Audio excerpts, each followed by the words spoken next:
안녕하세요, 하이메입니다. 오늘 소개할 책은 공간의 심리학, 인간의 행동을 결정하는 공간의 비밀이라는 책입니다. 사장님을 만나러 하면 왜 위로 올라가야 할까? 창가자리는 왜 항상 인기가 많을까? 진화 심리학과 행동과학으로 밝힌 공간 심리라고 해요. 제목에 이끌려서 구매를 했고, 저자는 발터 슈미트라는 분입니다. 출판사는 반니이고요. 오늘 소개할 챕터는 많지는 않고요. 제가 읽었던 것 중에 좀 공간이랑 연관해서 생각해 볼 수 있겠다 싶은 것들을 위주로 소개해 보겠습니다. 여기서 공간 관련 책은 아니고 진짜 말 그대로 심리학 책이기 때문에 공간과 관련된 심리에 대해서만 이야기를 하고 있고, 이 내용을 듣고 이런 심리가 있으니까 우리가 공간 디자인 설계를 할 때 어떤 부분은 조금 반영하면 좋겠다 이런 생각을 하고 들으시면 좋을 것 같습니다. 공간의 심리학, 인간의 행동을 결정하는 공간의 비밀. 사장님 방으로 내려가지 않는 이유.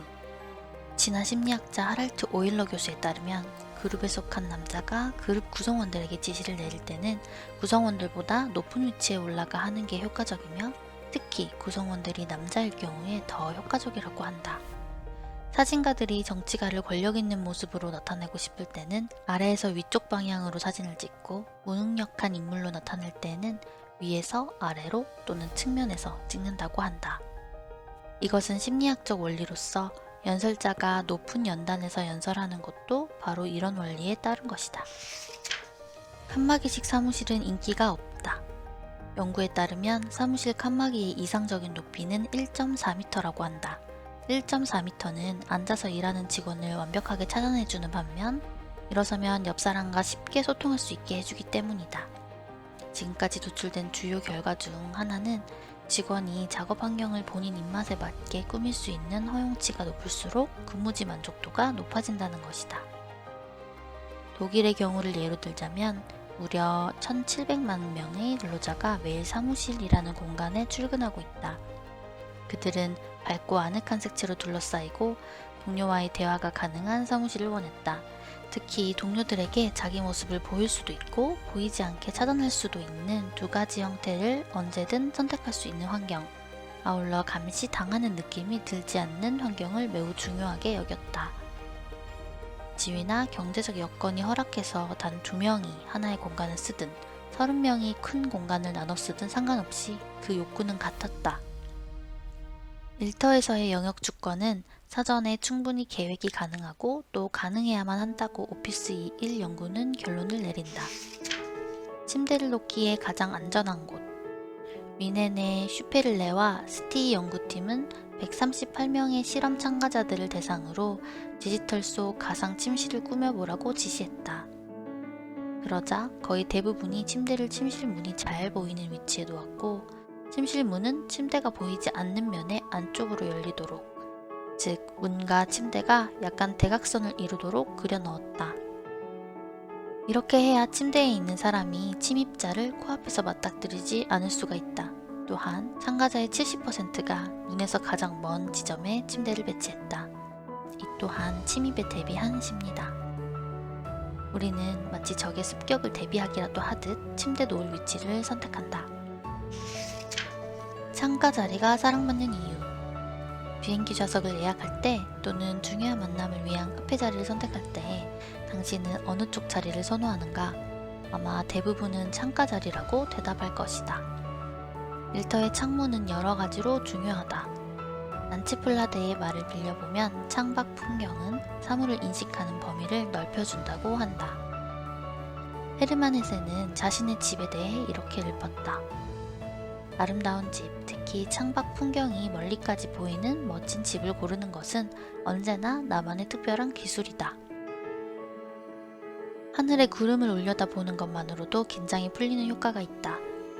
가까운 시야에 있는 책상 위 문서나 컴퓨터만 들여다보다가 가끔씩 고개를 돌려 먼 곳을 바라보면 눈 건강에도 도움이 된다.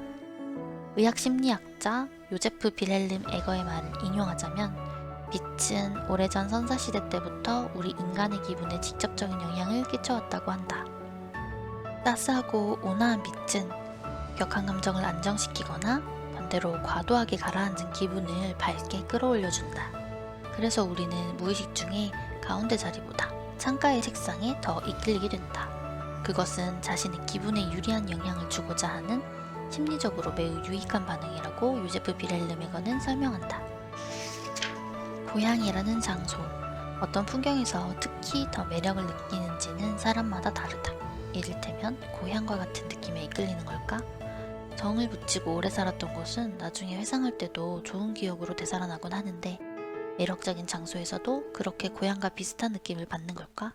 아니면 유전자에 따라 각기 이상적인 장소에 대한 이미지가 이미 정해져 있고 그에 따라 호불호가 생기는 것일까?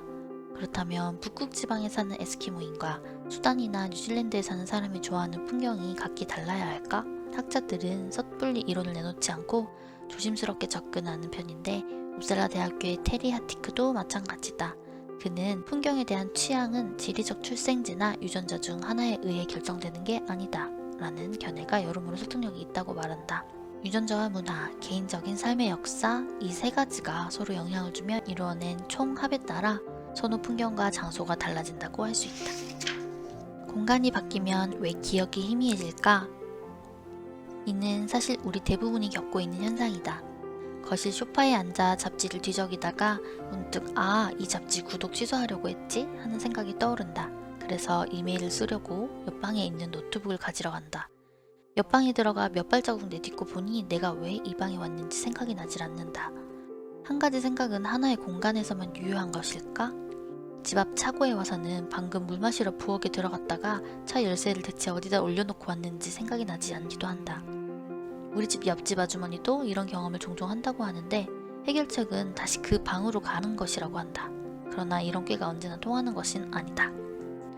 미국 노트르담 대학교의 심리학과 교수인 게브리얼 레드벤스키는 이러한 공간 변화 효과를 연구했다. 예를 들어 그는 학생들을 시켜 책상 위에 놓인 여러 물건들을 골라 각기 다른 상자에 하나씩 집어넣도록 했다.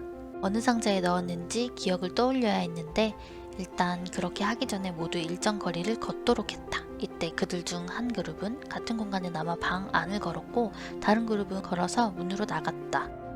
결과는 어땠을까? 같은 방에 남았던 그룹은 다른 방으로 이동한 그룹보다 정답률이 확연히 높았다. 우리의 뇌 안에서는 사물 인식과 장소가 지속적으로 서로 연결되어 돌아간다. 이는 마치 문을 통과하자마자 하나의 생각 서랍이 닫히면서 다음 공간에서 할 일을 모두 집어넣을 수 있는 새로운 서랍이 열리는 것과 같다.